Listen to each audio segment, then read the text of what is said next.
What's up, y'all? Your resident CityCast Chicago theater lover is back with another recommendation and world premiere. This time, I'm talking about Timeline Theater's homegrown play, Black Sunday. It follows a Texas family trying to save their farm during the Great American Dust Bowl of the 1930s. To say it was rough is an understatement. Now, while some family members want to pack up for California, some are still holding on to hope, even as one of the country's most destructive dust storms of all time is fast approaching. Take a remarkable trip back in time to witness this haunting story of climate change, migration, and family. The play is running now through June 29th. For tickets and more information, visit timelinetheater.com.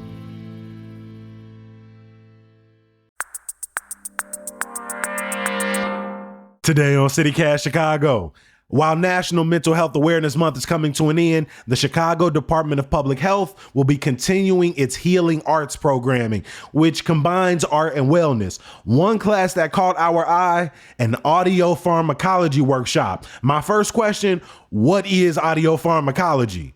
Well, the next one is on Monday. But since we're a podcast, we wanted to get a little preview of how this sound spa works.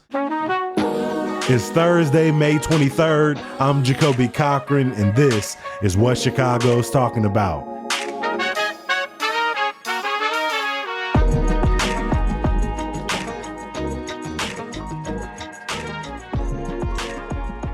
I am joined today by Shannon Harris, who is an audio pharmacologist, sound scientist, DJ, producer, composer, and so many other titles. Shannon, thank you for making time for CityCast Chicago today.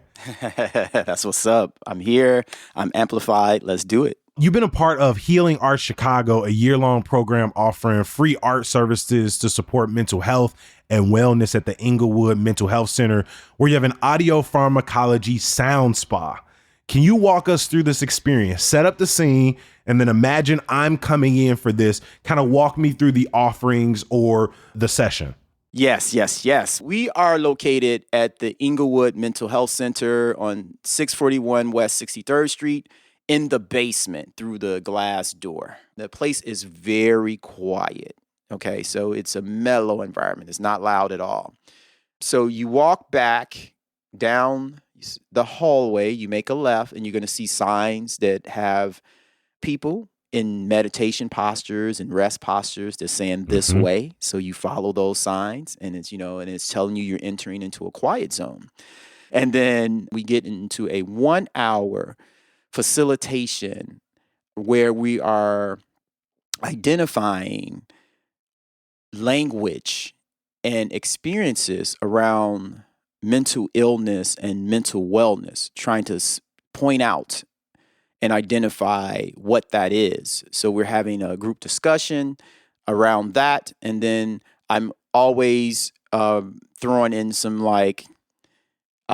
ways to go deeper. So I'll propose a question, and then we get into a serious dialogue. We've had so many serious dialogues. We started a book club.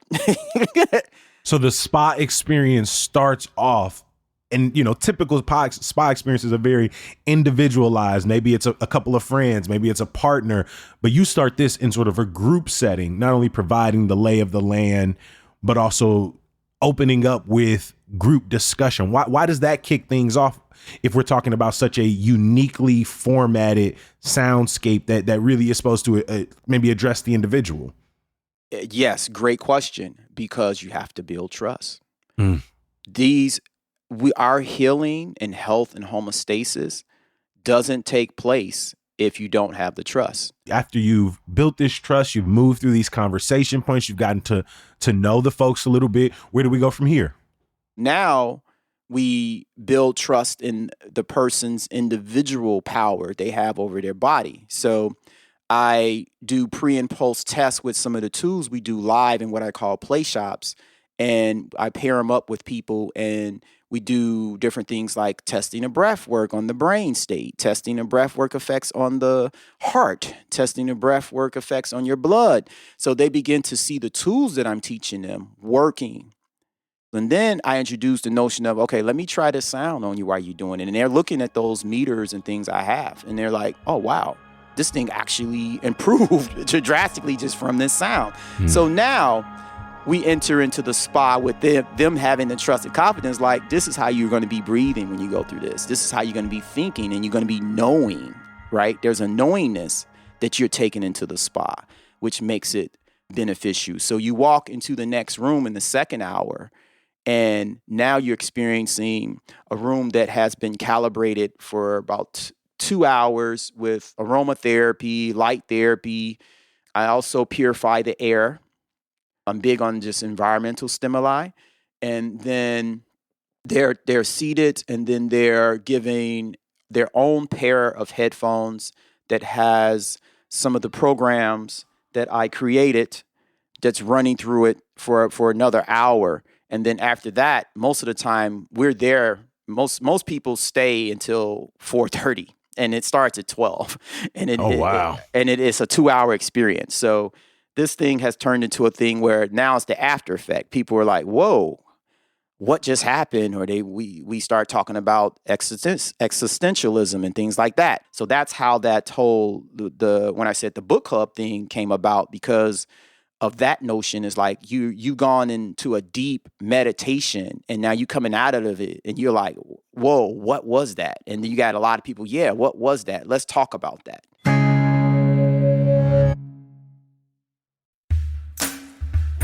Yo, for everybody listening, I wanted to remind y'all of something.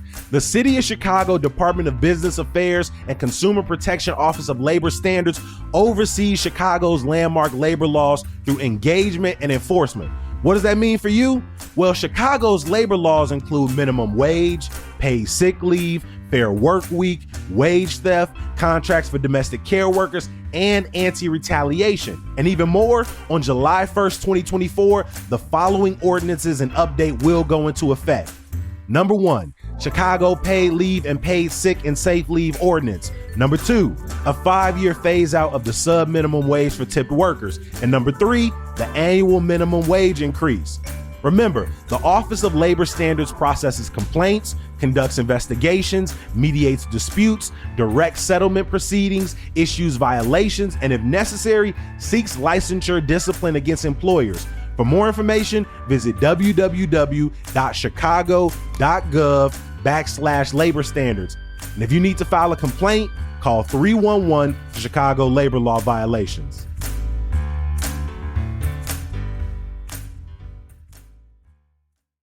So Shannon, what is audiopharmacology? How is it created? So I got into computer science, where in high school it was called computer applications. I went to Chicago Vocational on the South Side, CVS. And then I went to college for computer science at Western Illinois University. So anyway, my path went towards computer programming and networking and database management. So I ended up landing my dream job eventually at IBM, and ended up developing bilateral carpal tunnel syndrome. I was overweight. I'm not even overweight. I was obese, severe depression, anxiety, stress. I was taking lots of medications they were giving me, and it was spiraling me down. So eventually, long story short, I just had to try something different, because life just wasn't good. No matter how much money or whatever, had a house, all of that stuff, it didn't matter. I felt like crap. So I eventually ran across a doctor who studied homeopathy, and they were an allopathic doctor, meaning Western doctor, but they also had the homeopathic thing with their service. So they began to introduce me to homeopathic remedies. And from there, that's when I learned this art and this practice called Qigong. So the person in the organization had music to our Qigong practice, right? And we're doing different postures and sounds related to the different organs in our bodies.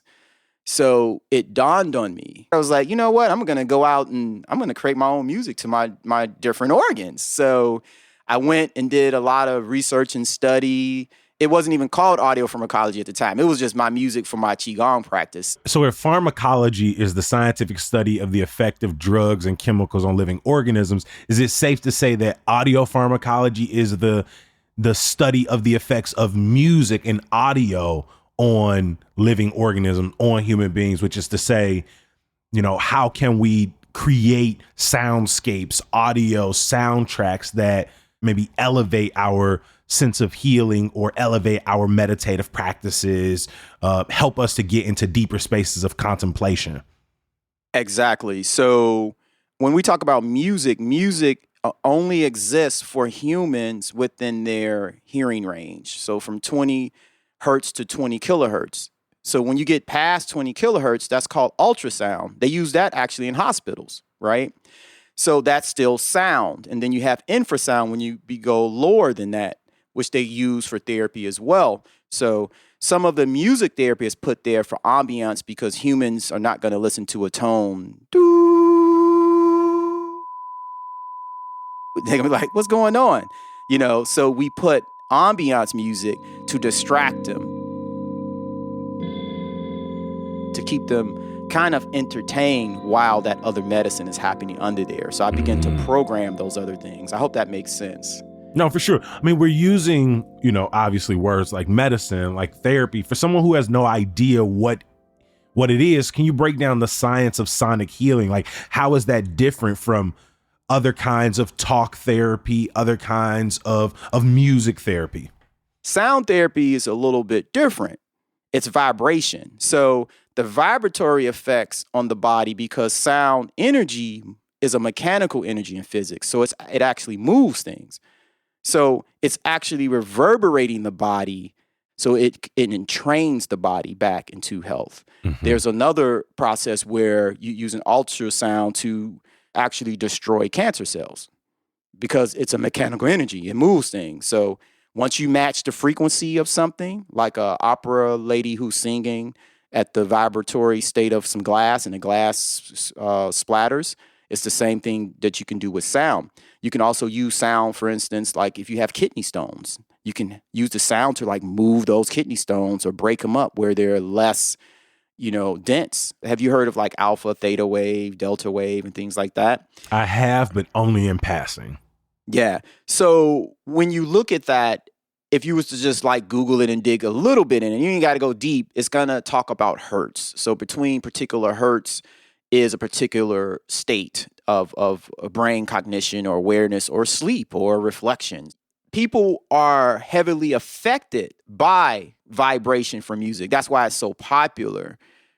Now take that and flip it where we're using it for, hey, you're stressed. I want to make something for the stress, but also underneath that is resonating different organs, tissue, structures in your body to not only make the emotion feel like it's suppressed and subdued for a moment, the internal structures within you are actually shifting into some type of homeostasis state. You sent us a track, Delta Wave. Like what do you use that particular track for? Like how does that play into the work that you do? Like if I were to listen to that, how could I understand sort of what the purpose of this track is for? So delta waves exist from 0.05 to 4 hertz. And it's one of the slowest. There's one under that. And it deals with deep sleep. It deals with outer body experience. And it deals with repair. So it's the state where, you know how you go into REM, rapid eye movement, when you're sleeping. You're getting down to the delta and then lower than that. So you're not feeling things now. You're just out there floating. So most of my, the way I program things, it steps people down. Now, what do you use it for? So I was called by a friend and colleague in the industry. She's the hypnotherapist to the stars in Hollywood. She flew me out. So it was me as the sound guy. I had to create something that will allow Hollywood professionals, these are like literally some of the clients I saw were movie stars and things like that, people in the industry. So they're highly stressed, right? And they've seen and heard it all because they got all the money, a lot of money's there. So they're like, I've heard that. I've seen it. Said I've done ayahuasca at Joshua Tree. I've sort of walked barefoot through the desert. I've already done 1,000 different chiropractic hang me upside down and beat a ancient gong in front of me. I've done that, bro. What you got for me? What you got for me? Exactly. So what that track does, if you have sleep apnea, right? You can put it on when you're trying to have deep meditation. I also have it in the background if I'm trying to set the vibe to create a notion of not only relaxation, but imagine to bring in this energy of creativity. But I have to go deep in to get there. And if there's too many distractions to go there, I have to have something that can take me there. That track is great for that. It's actually the most popular one. What do you hear from people when they leave, when they're coming out? Because I imagine the range of different experiences people are bringing into the building, impact how they move through the sound healing. What are some of the things you hear from people at the end of that 2, 4, 5 hour session? So it's interesting. So you get some people that's walking, and you know how you are when you just wake up. You kind of don't know where you are. You're a little bit disoriented, and you just kind of like no care in the world. It's like you have that, you're not in a rush no more like you were to get there. So it's a lot of people that come out of it like, man, I got some amazing sleep. Some people come out of it, man, I'm energized. I'm ready to, but it's not like the energy that goes into like a football team, ho, ho, ho, ho, ho, ho. It's an energy like they're calm and they're like the Bruce Lee. Like water. Yeah, type of energy. There's more community wrapped around it. And what has been really popular is, which surprised me, is people are bringing their families, like parents, children, uncles. Not only when we say community, I mean like family bloodlines, because they want to heal that, that intergenerational trauma and things like that. Why do you think it's important for audiopharmacology and other forms of sonic healing to kind of enter the mainstream vocabulary and conscious? Why do you see this as an important field for people to engage in? So through the program, the Healing Arts Chicago, we're also in school at Malcolm X. You have to, go to school to complete a community health worker program. We've been watching the decline of the human mind, the human body, the environment, right? The animals, the weather. And no one has really acknowledged that. Just kept it moving, keep partying, just keep buying stuff, right? So when we talk about this sound experience, reason why I'm bringing these things up, all of those built environments has caused a level of despair and unhealthiness that the Western medical system, most of the time you go in, they're like, well, I can't, everything looks fine. So the level of healing that needs to happen can't just be on the responsibility of allopathic medicine. You have to get to know your body. You have to be able to respond to your body. And that's why I like meditation. You don't cost nothing to breathe. I don't know why people don't want to just breathe. Doesn't cost nothing to go to sleep. So some of the things that we're not acknowledging as very instrumental to our quality of life. That's what I'm talking about. This sound thing is another way to access a quality of life that many more people can afford. Why are we waiting for things that when I'm sick, I go do them? So this sound thing can be something you use every day. Sort of more of a preventative measure, something you add into your wellness routine. Again, Shannon Harris is an audiopharmacologist, sound scientist, DJ, producer, and composer, amongst so many other talents and skills. Shannon, thank you for making time for CityCast Chicago. Anytime. I would love to come back too. And you all need to come out. Come out, be my guest. If you're interested, Shannon's next audiopharmacology sound spot is on Monday at noon at the Inglewood Mental Health Clinic. Before I let you go, I got a quick favor to ask you. CityCast is doing our annual listener survey, and it will really help us out if you took it. Basically, think of this as our opportunity to get to know a little bit more about you, right? If you listen to the podcast, you know a lot about me, where I live, some of my interests, my hobbies, and I'm trying to do the same with you. You know, who is actually listening to this podcast? You can take the survey at citycast.fm/survey. It's only going to take you about 7 minutes. Trust me, I already did it myself. Plus, survey takers will also be eligible to win a $250 Visa gift card and some CityCast Chicago swag. Now, I'm not eligible to take the gift card, so trust me, it's not rigged. Again, that's citycast.fm/survey. Even if you took it last year, it will really help us if you took it again. One more time for the one time, citycast.fm/survey. I appreciate you. And of course, I got some good news for you. The Chicago Sky on the road tonight in New York. I know that's 3 back-to-back road games to open the season, but their home opener is this Saturday back at Wintrust Arena in the South Loop to take on the Connecticut Sun. I don't know about y'all, but it's been real cool to see the buzz growing in the city over the last few weeks. Hopefully we can secure this W. As always, I appreciate you for listening and reading. We're going to be back bright and early tomorrow. Hopefully you'll join us. In the meantime, in between time, please go ahead and take that survey, citycast.fm/survey. I'm going to talk to you tomorrow. Peace.